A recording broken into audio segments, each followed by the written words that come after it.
Priti Papa, will you chant after me? Yes, Uncle. Okay, thank you. Om Shri Krishna Paramatmane Namaha. Om Shri Krishna Paramatmane Namaha. Atah Shashtho Adhyayah. Atah Shashto Adhyayah. Shri Bhagavanuvacha. Shri Bhagavanuvacha. Anashritah Karma Phalam. Anashrita Kalmapalam. Karyam Karma Karoti Yaha. Karyam Karma Karoti Yaha. Sa Sannyasi Cha Yogi Cha. Sa Sannyasi Cha Yogi Cha. Na Niragnir Na Chakriyah. Na Niragnir Na Chatiyaha. Na Chakriyah. Na Chakriyaha. Very good, very good. Pranavitali, can you chant the full lines now? Shri Bhagavan Vacha. Shri Bhagavanuvacha. Anashritah karma phalam karyam karma karoti yaha. Anashrita karma phalam karyam karma karoti yaha. Sasanyasi sayogi cha na niragnirna chakriyah. Sasanyasi cha yogi cha na niragnir cha chakriyaha. Na niragnir na chakriyah. Na niragnir na chakriyaha. Very beautiful. So, see, why would this is a common question, and why actually chapter 5 is called Karma Sannyasa? Why Bhagwan is asking Arjuna to renounce all the actions? Hey, come on, let us understand this carefully. Bhagwan is not asking Arjuna to renounce the action. And because this confusion will be there for everyone who doesn't read the chapter completely. Usually what happens, people will just go through the name of the chapter from few lines of summary and think that is the summary of it, right? So there is always a possibility of misunderstanding and misinterpretation of chapter 5 that is titled as Karma Sannyasa. It is about renouncing the registration process of the duty. As last week, Pranavi also beautifully explained, it is not about removing the duty itself from your list. It is about doing it but not registering it. Anything that is not registered, that you cannot find in your register, does not exist, right? But it does not mean that see, sometimes it happens in apartments also. There is a small register outside. The watchman always keeps a track of who is coming in and who is going out. Just because your name is not there in the register, it does not mean that you have not entered the apartment. What if the watchman was off with some other duty, he was working on something else, you just entered plainly without knowing there is a register and you didn't had your name? Does it mean that there is no additional participant in that community or the apartment community? No, there is already an entry, but it is not been registered. So from a let's say if something happens and police comes back and finds out who are all there at that point in time, this person who entered will not be in the list of people. So likewise, anything that is not registered does not exist for the intellect, right? Similarly, Bhagwan is not asking karma to be renounced. He is not asking duty to be renounced. He actually meant that the registry process of the duty, where in our mind, in our chitta, has to be wiped off. Nothing related to that activity should ever remain. There are only two things that are associated with every activity: who is doing and who owns the result. Doership, enjoyership. These two are to be unregistered and to be renounced is what the intent is. But for somebody who is just passing through the pages may interpret it wrongly. So to overemphasize that and making sure that we understand the techniques and tips and tools to practice how we can unregister the karma that we are doing, the duties that we are performing, actions we are performing. Bhagwan has given elaborate explanation in chapter 6, which we are starting. So he starts with the first verse saying, Bhagwan in his own words speaks these words. He says, Anashritaha. Ashritaha means depending on. In Sanskrit, Ashrita means dependent or what you depend upon, right?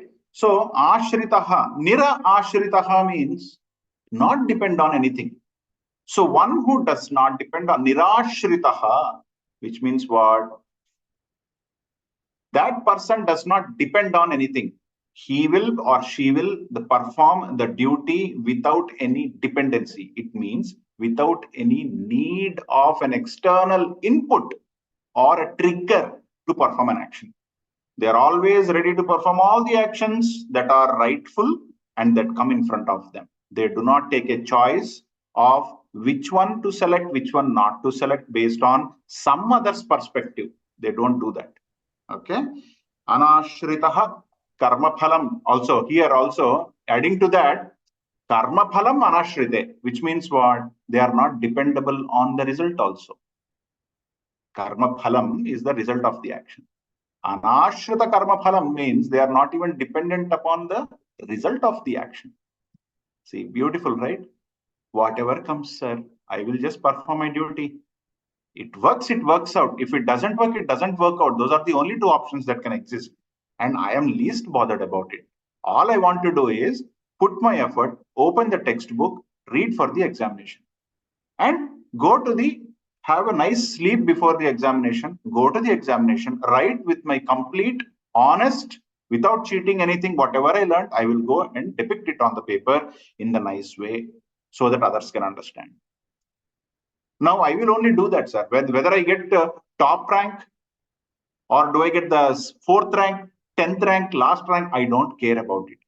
Maybe my paper gets lost somewhere and I don't get evaluated for it. It is okay, sir. But I will do my best in whatever I'm doing. In the right spirit. This is what an anashrita karma phala, nitya sannyasi will always look like. That is the sound of the person who is not dependent on any of the results. So Bhagwan says, Anashrita karma phalam karyam karma karoti yaha. There are many ways in which you can avoid results. One beautiful way is to avoid the work itself. I will not go to the examination. Obviously, there will not be any result. I know what is the result. I will not pass the examination. I will not go. So I don't get the result, and they will say absent. They will neither say pass nor they will say fail. They will say absent. That is what will come on my. This is the technique. I should not tell you all these things. This is the technique. Lot of people in my college days, right? So for exams like Sanskrit and Hindi and some of the complicated subjects, which are optional. I mean, not optional, but we have to pass those because they're part of the syllabus. Some people, what they used to do, they used to avoid having fail in their certificate, in the mark list. So what they used to do, they used to attend all exams that they are confident about, what they are prepared for. And as you know, back in India, there is always something called a supplementary exam. If you miss the main exam, you can write the supplementary exam after that. 3 months, 4 months down the line. So you get some extra time to prepare. Usually, the whole year has been wasted not doing anything, playing around, fooling around. And on final day, you decide you're not prepared for the exam. So what they do, instead of, if they go to the exam and if they don't write properly, they will be, the mark list will show P, P, P, P, P, F for fail. And then P, P, P, right? So they want to avoid that fail on the mark list, because mark lists are to be submitted for other college admissions later on. So what they do, instead of saying P, they will not attend the exam. So instead of fail, it will say absent.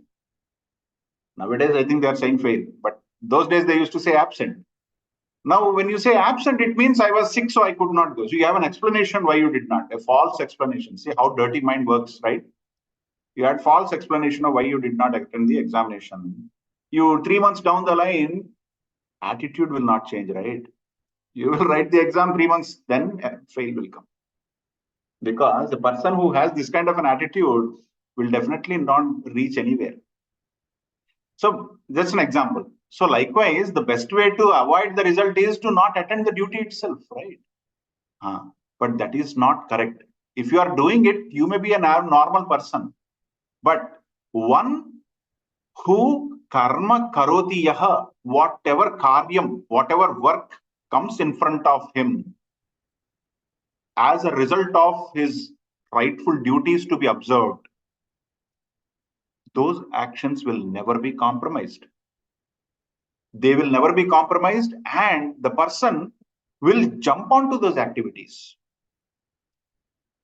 He or she will never say, I am doubtful about the end result, so I will avoid this duty completely. Or maybe today I am feeling little, I want to sleep few more hours extra. I probably will skip this duty for some reason. Do you know what is the best duty that normally we avoid? Any idea? What is the best regular duty that we avoid? Who can tell me? Very easy answer. It's a nitya karma, and we avoid. Especially in US, I've seen a lot of people avoiding that. No, if you are thinking prayers and all, I don't think that everybody understands it's a nitya karma. Though it is a nitya karma, not everybody would understand it's a nitya karma. So I'm not taking that example. The example is taking shower in the morning. You know what people do? They take shower night before. Sleep, before sleeping, they take shower so that they can get up, get dressed up, go to school. Does it happen, Sheetal? In any of your known circles? Yeah. See, this is very common here.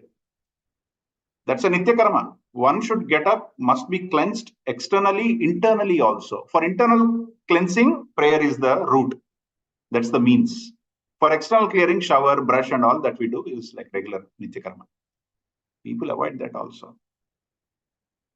People avoid nitya karma.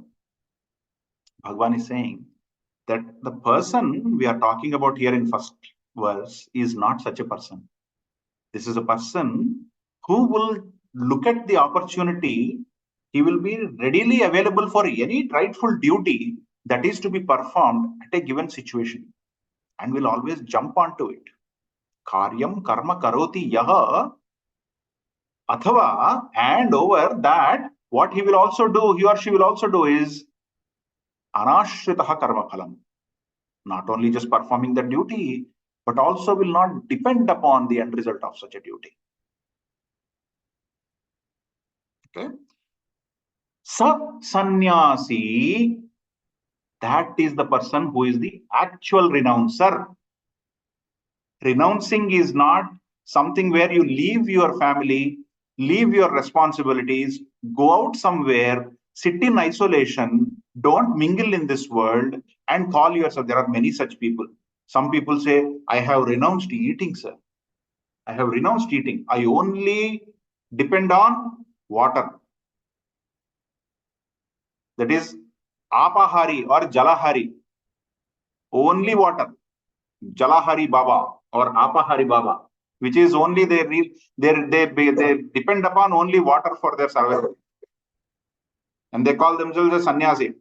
There are few like Naga Babas. Naga Babas don't wear anything. They say, I'm renouncing my clothes.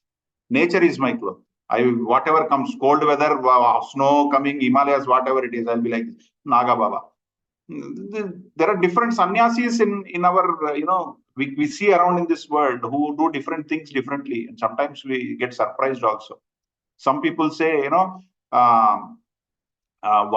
just by breathing air, they live. There are many such people who do all these things. They say they have left food, they have left water, they have left everything, they have left their families. Bhagwan is laughing at them in first verse. He's saying that is not what a renouncer is. That is not a sannyasi what it means. A sannyasi is one who is in this world, right in the middle of the world, looking at every duty coming onto him by his responsibility through his gunas and acting upon that duty with no questions asked and no result dependency. Such a person, such a sannyasi, first of all, he is qualified to be called as a sannyasi. Now he's saying, he's adding more adjectives to it. He's such a sannyasi is also a yogi. Sat sannyasi cha yogi cha and. So he's a sannyasi and a yogi. You can call such a person as yogi, because what is yoga? Yoga means the ultimate unification with a supreme power, which is Lord himself. That unification will happen only when you leave something. If we want to, if you are somebody is hiking, right? If you want to go up and up, you have to leave the lower grounds. If you don't want to leave the lower ground, there is no way you can go to the peak. Person like me, any hiking experiment you do with me, I will say, put all your bags here under the tree. I will, and some food for me basically, and I will sit here. You go and come down. We'll meet later. This is what I will say. Lazy persons like me. So they will not reach the peak. The one who wants to go to the peak, what they should do? They should leave the lower ground. It will be difficult, but they have to leave the lower ground to reach that peak. So when we are leaving our dependency on the end results of an action and we are performing every action in the same spirit, now this is also called as yajna spirit. Why we do? We need a motivation. See, if I know the results, I have a goal. I know that when I do this, I will get some result. I will get money, or I will get some material benefit out of it, or something like that. But if I depend on that benefit, then my activity will not be performed with highest efficiency. That's one thing. We talked about it in the last week also.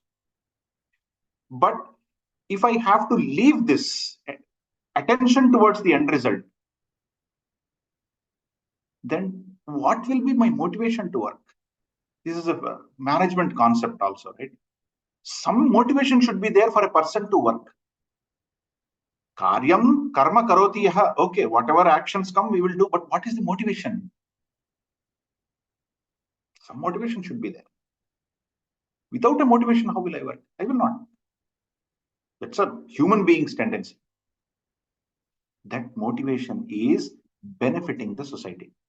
For example, Likita Tali is now doing her medicine. Why she is doing? She will obviously get good results. She will get good name. She will get a standard, a nice societal standards to live a very good lifestyle. Everything will be there.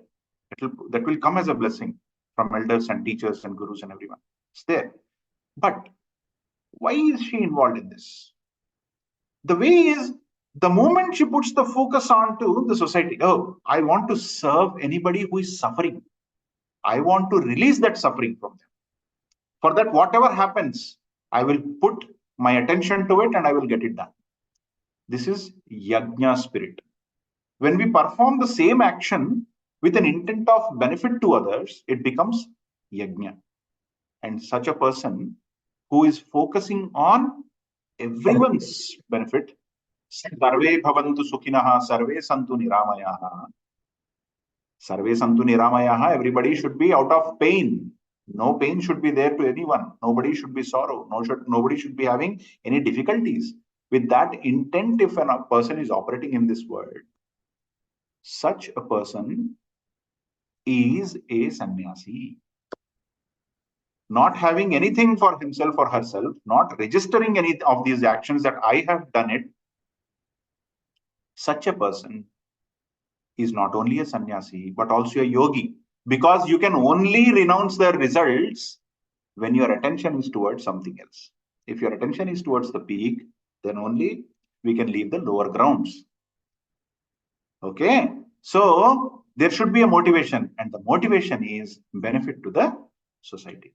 People around us, creatures around us, pets around us, plants around us, everything that is around us in this world is to be nurtured by us. So that with that motivation, when we perform an activity, such a person can be called as a sannyasi, not just sannyasi, a yogi also, because in this process he is getting unified with the ultimate spirit. Okay. He also adds, Bhagwan also adds, na niragnir na cha akriyaha. So it is for those people like me who would just sit there and say, I don't want to go to the peak and I don't want that results also of having, achieved some goal in life. I don't want it. I will sit here calmly. This is called niragnir. In olden days, everybody was supposed to perform rituals as mentioned in the Vedas. Rituals would include, preparing your home neatly and then creating a yajna, creating a havan kunda, and putting all your material wealth into it. And then from there, the prasada, whatever comes, distribute across society. This was the ritual. A lot of people said, why you have to do all of this? I do this and then I get fame, I get money, I get name, I get, material wealth, I get everything. I don't want any of those. So better not, let me not do it. This is called niragnir, which means you are avoiding the rituals itself. Niragnir. Akriya. Kriya means being active. Akriya means inactive. Being inactive or not performing the rituals that are supposed to be performed is not a solution, my dear friend, is what is being mentioned in that second half of the second line. It has to be the other way around. Karyam karma karoti yaha. Do everything that comes to you or what is mentioned in the Shastras as applicable to you, do it. The only thing is, do not depend on the results to do that. You can set up a goal. Gurudev very clearly mentions here that never ever Krishna says don't set up a goal. He never says don't set up a goal. Because if you don't know what your action is going to lead to, you will lose that end-to-end connectivity. How will you measure whether you are going in the right path or not? You have to set up a goal, but don't depend on the goal. Don't put your happiness as a successful implementation of the goal. You understand this concept? Very clear? Bhagwan nowhere is saying don't set up a goal. Bhagwan is saying that do not rely your happiness to be dependent upon the fulfillment of the goal. Goal achieved? Great. Thank God. Goal not achieved? Great. I will try again. Thank God. That's it. Same tone. No extra emotion. No one emotion less. No one emotion extra added. Same emotion. Zero emotions. Just thank God. But not having a goal is akriyaha. It comes into that category where you don't want any. That's called laziness. Oh, I will not set up a goal. Whatever happens, I'll not set up a goal. I just, if I can study, I will study. If I cannot study, I will not study. But I will write the exam. I will do something there. Whatever happens, happens. This is laziness, arrogance. This is not what Bhagavad Gita is teaching. Bhagavad Gita is teaching that I will do my best. I will use all my skills and capabilities. I will use the directions from my gurus, teachers, and elders. And I will set myself at a standard which is the best. If I don't reach there after putting everything in place, it is just okay for me. If I reach there, then also it is just okay for me. This is the attitude of a sannyasi and a yogi. Because he wants that goal, he will consider that goal achieved as a prasada, as a gift of Lord, and will distribute honestly and generously in the society. because he does not have any dependency on it, right? Such is anashritaha. He can also be called as a yogi. Now you see how karma sannyasa is leading into yoga. What is yoga? Meditating upon Lord. So through karma sannyasa, Bhagwan is leading the path towards meditation. That is the essence of this chapter. Second verse. Okay, Likhta Tali, you want to be in silence mode today? No problem. Take care. Anshu? Yam sanyasamiti prahuhu. Yam samyasamiti prahuhu. Yam sanyasamiti prahuhu. Yam sanyasamiti prahuhu. Yogam tam vidhi Pandava. Yogam tam vidhi Pandava. Yogam tam vidhi Pandava. Yogam tam vidhi Pandava. Nahya sanyasta sankalpo. Nahya sanyasta sankalpo. Nahya sanyasta sankalpo. Nahya sanyasta sankalpo. Yogi bhavati kaschana. Yogi bhavati kaschana. Yogi bhavati kaschana. Yogi bhavati kaschana. Let's do the full lines, Tali. Yam sanyasamiti prahuhu. Yogam tam vidhi Pandava. Yam sanyasamiti prahuhu. Yogam tam vidhi Pandava. Nahya sanyasta sankalpo. Yogi bhavati kaschana. Nahya sanyasta sankalpo.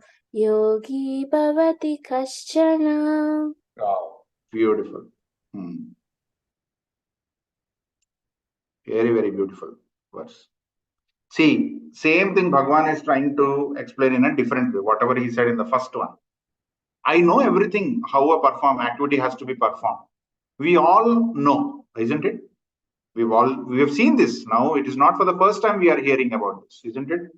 Pranavitali, when did we first hear that we should not be worrying about the result, and that should not lead to any action and all that? 2.47, right? Remember, Tali? Yes, sir. Karmanyevadhikaraste ma phaleshu kadachana ma karma phalaheturbhuh ma te sanghostva karmani. So that chapter 247th verse, that's what we discussed, right? From that time onwards, this concept has been constantly being injected into us, into Arjuna, and of course through Arjuna into us as well.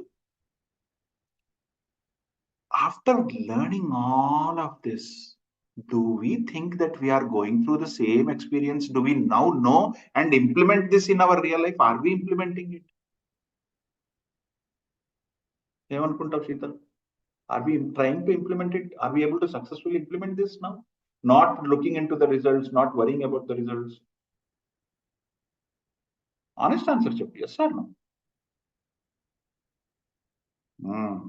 We are not able to do it. Enduku? Why we are not able to do it? The answer to that is in this verse. The beautiful word. The biggest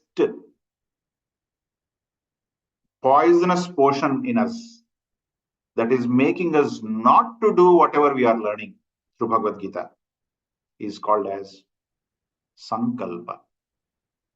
A lot of people feel that Sankalpa means determination. It's not the right meaning of Sankalpa. That's not the Sanskrit meaning of Sankalpa.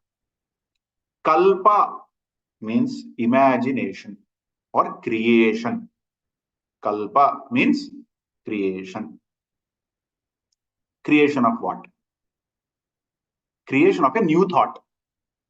When does that happen? How many times it happens in a day? Once? Twice? After lunch? Before sleep? Every minute micro nanosecond, the mind has got no other job, the monkey mind has got no other job than to dwell in a new thought every time. This is called kalpa. Sankalpa is a constant activity, a constant force to create such a thought. Who does that? Monkey mind. That is the power given to the mind. That's why people are creative. That's why people get so many thoughts. The same word a poet can explain in 100 different ways, and 100 different kirtanams, 100 different songs will arise only because of that power of creation. That same power of creation will release us from our understandings. I learned in Bhagavad Gita, I have to follow, I have to do all the duty, Nitya Karma, I have to follow a routine, I have to set up a goal, and I have to do my best, not worrying about the results. Everything is fantastic. I'm reading it, I'm thorough about it, I understand. I know 15 different verses which talk about this. I can chant them anytime you want. All that is good. But when it comes to implementation, I want to start. I have put everything. I want to start the car. Array, phone marchipayanu. Again, go back home. Phone తీసుకొస్తాం. Everything is set. Anta ready. Start the car. Engine started. Hey, did we lock the door? Oh, I don't remember. Stop. Go back again. See how many times I'm stopping from my goal? Again, come back. Finally, I started the car. Just went into that lane leading out to the main road. And finally, I figure out, oh my God, I left the heater on. Go back again. All you wanted to do is drive the car, go to the temple on time so that you can conduct puja on time. What is happening here? Monkey dance. Going and coming, right? That exactly. What if there was no new thought in the mind and the only thought that existed was that I must meet my Lord at the time what I want to? Do you think this person would have made so many back trips, to and fro trips back? I'm not saying they should not. I mean, they should take care of their house. They should lock the house. They should put heaters off because they will unnecessarily create accidents, right? It's all good. But I'm saying from the goal, because of these thoughts arising, just an example, right? By just having these thoughts coming up in our mind, we are so much distracted from our goal. We might go late there because of all these distractions. Some of these distractions are legit, like these. Some of the distractions could be illegitimate. Like, for example, oh, I was thinking that I will go and, have a coffee at Starbucks before going to temple. So I stopped there. The waiter takes 20 minutes to deliver my coffee. Because I've already paid an order, I will wait there as long as it takes. When I get the coffee, now I cannot drink while driving. I will satisfy myself drinking the coffee and then I will go to the temple. By the time I go there, done. Your muhurtam is gone past. This is what happens. So, Bhagavan says that Sankalpa is the reason which distracts us from our goal of delving ourselves into yoga. If you are into meditation, there will be distractions. Why? Because mind always creates a lot of distractions. That is its job. The moment it creates a new thought, you get distracted from your goal. What is your goal? I will wholeheartedly think only about Lord, nothing else. In this small time that I have right now.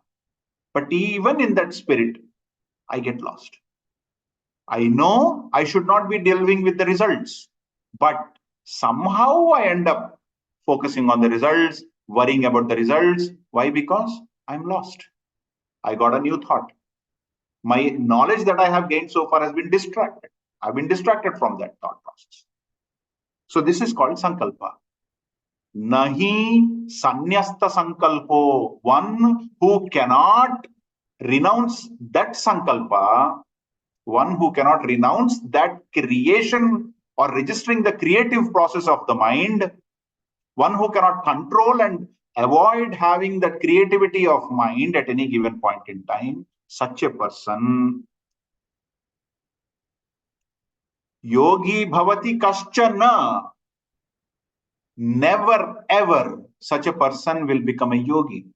He may have all the knowledge, he or she may have all the knowledge, might have done this practice couple of times, maybe repeating every day, but still that person will not be able to become a yogi in true sense.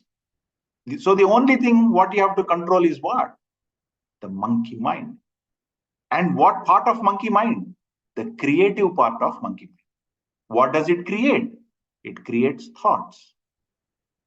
Oh my God, how is it possible? Who gives this power to mind? Lord Shri Krishna. So should I challenge him? Should I challenge him and say, Lord Shri Krishna, you gave some power to my mind. I am going to control it. I will prove that I am much more stronger than you. Is that what I'm trying to do? Is it possible? It is not possible confronting Lord. It is not possible by challenging Lord, saying, Lord, you gave my mind this ability to think in 10 different directions.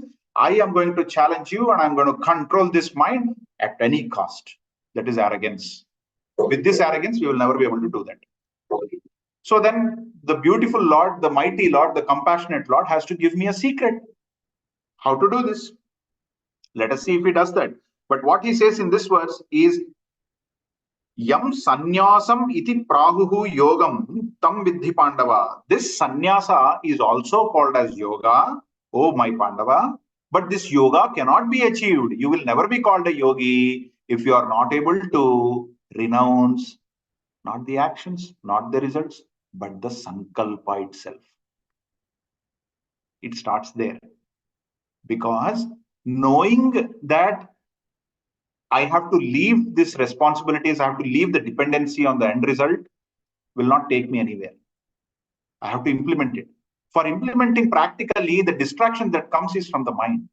The thoughts that arise in the mind when you are focused onto something, when you are dedicated to a particular goal of life, concept in life. I believe that service to mankind is the only duty of every human being. This is what I believe. But when I start working in that direction, I end up working for myself, nobody else. If somebody else is doing the same job, I will get jealous about that person.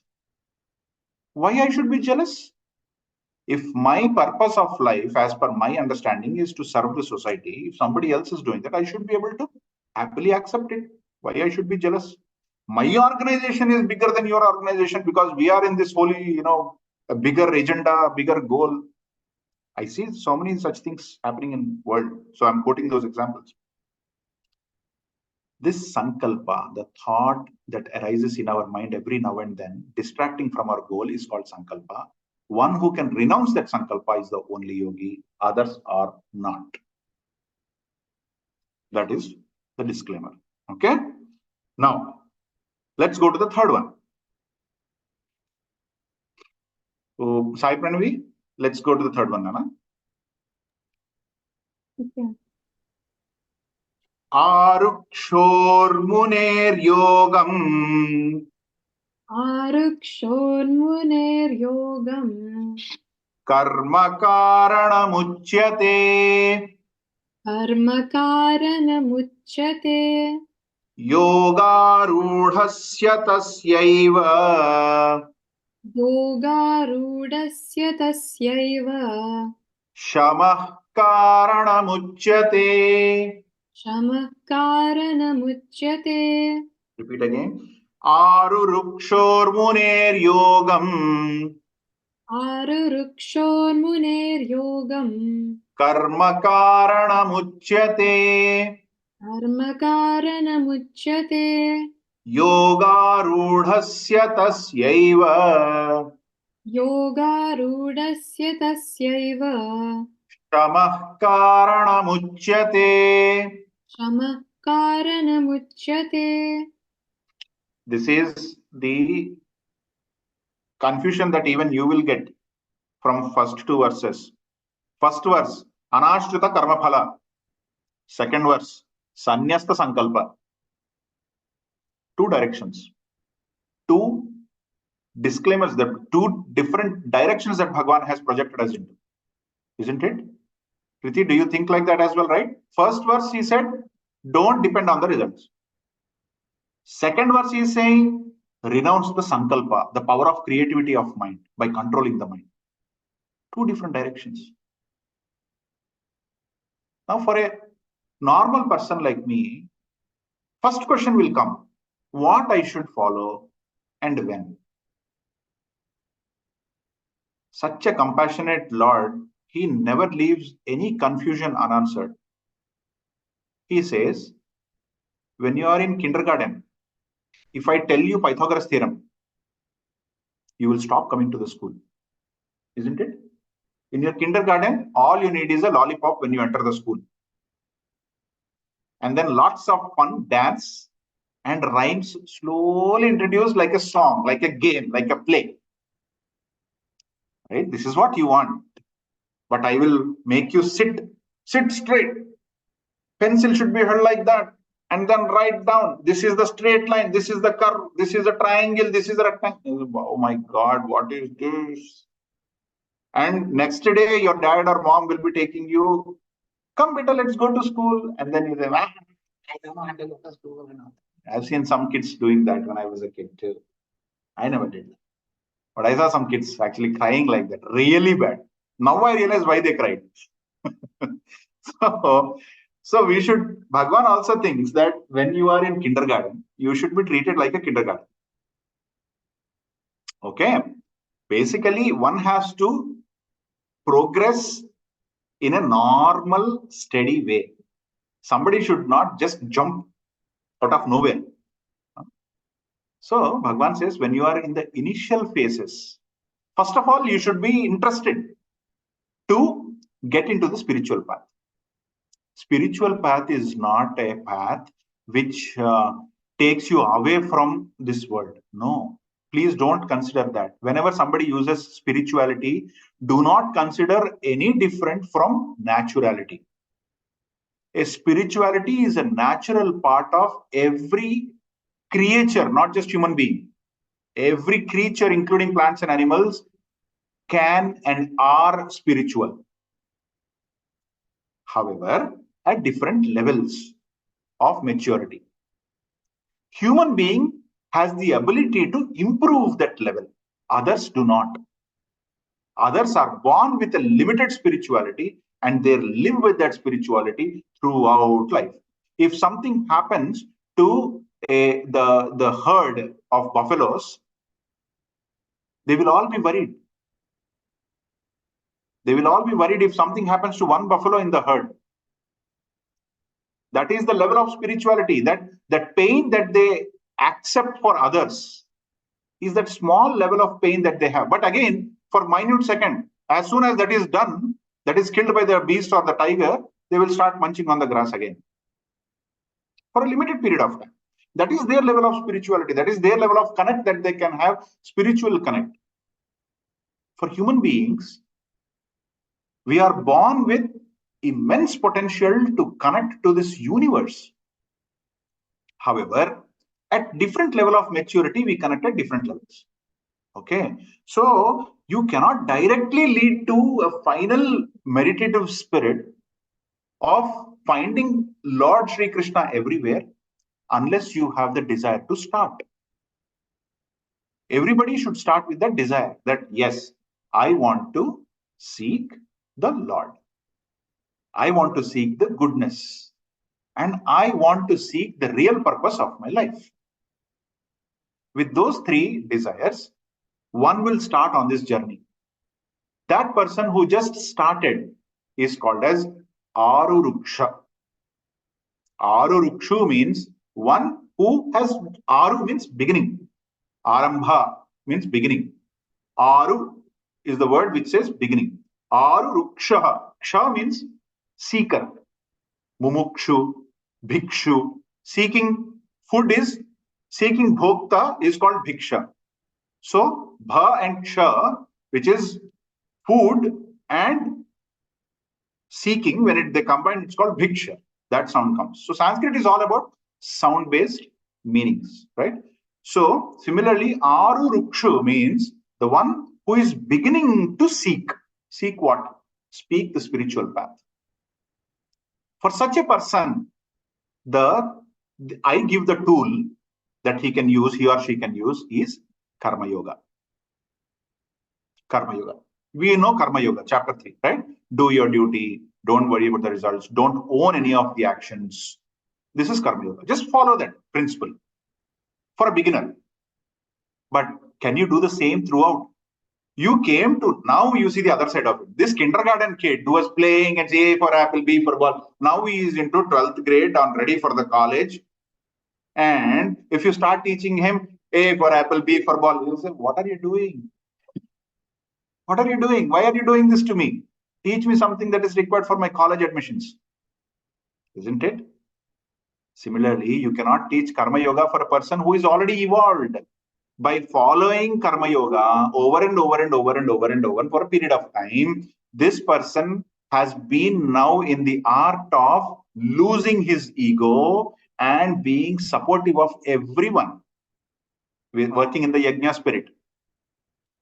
At this point in time, it is very easy for that person to show the direction how to connect to the Lord. Such a person who is already senior, highly matured, performing Karma Yoga is called as Yogarudha. Yoga means either Karma Yoga. One who has performed this Karma Yoga over a period of time is called Yogarudha. For Yogarudha, I give another tool, and that tool is Sankalpa. Sannyasta Sankalpa, which is controlling the mind. So you should not start controlling the mind right now. I mean, if you are matured enough, yes, you should.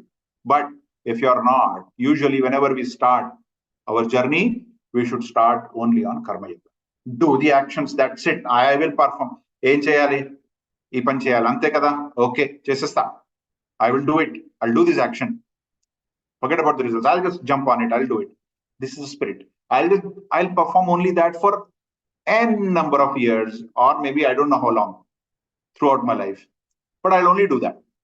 But afterwards, I will realize, how will I know if I'm Yogarudha or not? We will come to that later. But once I'm Yogarudha, once I'm qualified to be called as Yogarudha, which Bhagwan will explain how you can measure yourself. If I'm a qualified Yogarudha, a matured sannyasi, then I should start putting brakes on my mind. Stop it whenever it is accelerating, put the brake and say, stop it now. And then stop the mind from creating these thoughts. When you do that, when there are no thoughts, because you are now controlling those thoughts to be created, this mind says, dude, brother, you are stopping me from doing what I want. If you don't give me work, there is no purpose for my existence. Give me some work. And then you say, okay, you need some work? Chant Lord's name. And then that monkey mind does not know anything other than chanting Lord's name. That's meditation. Okay? So that is the ultimate goal, but not the initial experience. So that's what Bhagavan wants to clearly mention, that don't just jump onto it. After reading this chapter, just don't go into a corner and just start chanting for throughout the day. No, that is going to kill you. All right? So let's stop here for today. This is the beginning dose of meditation and also explaining when you should be ready, when you are ready for meditation, when you are not. And when you are not ready, how you can get closer to meditation or that maturity, what you can do at kindergarten, what you can do at grade 12. It's been clearly determined here and has been mentioned for us to avoid any kind of confusion and to step on wrong path. Making a kindergarten student go sit in the 12th grade and making a 12th grade student sit in the kindergarten. That confusion has been avoided. Okay? All right. So let's chant the closing prayers for everyone's happiness and success. Om Sarve Bhavantu Sukhinah Sarve Santu Niramayah सर्वे भद्राणि पश्यन्तु मा कश्चित् दुःखभाग् भवेत् असतो मा सद्गमय तमसो मा ज्योतिर्गमय मृत्योर्मा मृतं गमय ॐ पूर्णमदः पूर्णमिदं पूर्णात् पूर्णमुदच्यते पूर्णस्य पूर्णमादाय पूर्णमेवावशिष्यते ॐ शान्ति शान्ति शान्तिः हरिः ॐ श्री गुरुभ्यो नमः हरिः ॐ everyone for joining. Kriti Talli, take care of health karna. Take some good medicines, take good rest. Okay. Okay. We'll see you. Okay, next week we may not have our session. I will be driving. A week after that, we will again get together and start from chapter 4. For next week, what you can do is keep chanting, and if possible, go through the video recording. I'll share it, understand what we have discussed, and get ready for further discussion. Okay, just revise this. Thank you so much. Jai Shri Krishna. Bye. Jai Shri Krishna. Bye, Uncle. Bye, Talli.